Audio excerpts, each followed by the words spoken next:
আজ মায়ের মন্দিরে এক ভক্ত এসেছে তার ছেলের বিয়ের নিমন্ত্রণ করতে। তো দেখো বন্ধুরা, সেটাই তোমাদেরকে আমি শেয়ার করছি।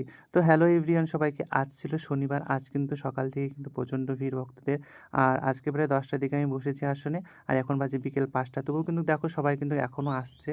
আর ভিডিও সেরকম করা হয় না, কারণ অনেক ব্যস্ততার মধ্যেই থাকি। আর অনেকজনের অনেক প্রবলেম নিয়ে আসে গোপন, সেগুলো কিন্তু দেখানো সম্ভব না ভিডিওর মাধ্যমে। তো সবাইকে কিন্তু দেখাতে পারি না, তো যতটুকু পারছি ততটুকু তোমাদেরকে শেয়ার করছি। যেই ভক্তটা নিমন্ত্রণ কার্ড দিতে এসছে, এই ভক্তটার কিন্তু ছেলের কিন্তু অনেক রকম প্রবলেম ছিল, বিয়ে কিন্তু হচ্ছিল না, বিয়ে কিন্তু ভেঙে যাচ্ছিল। তো এখানে মায়ের কাছে আসার পর কিন্তু মনস্কামনা পূর্ণ হয়েছে। মায়ের কাছে মানত করে গেছিলো যে বিয়ে হয়ে গেলে মাকে নিমন্ত্রণ করবে, আর অনেক কিছু মানত আছে। তো সেগুলো পূর্ণ হয়েছে, এখন মা বিয়ে লাগাচ্ছে, এখন কিন্তু মাকে তাই নিমন্ত্রণ কার্ড দিয়ে গেল। আর আজ যেহেতু শনিবার, তোমরা শুধু ভক্তবৃন্দদেরকেও দর্শন করো, আর মাকেও কিন্তু দর্শন করো, সবাইকে দর্শন করো, সেই জন্য কিন্তু ভিডিওটা বিশেষ করে করলাম। তোমরা সবাই মাকে দর্শন করো বন্ধুরা।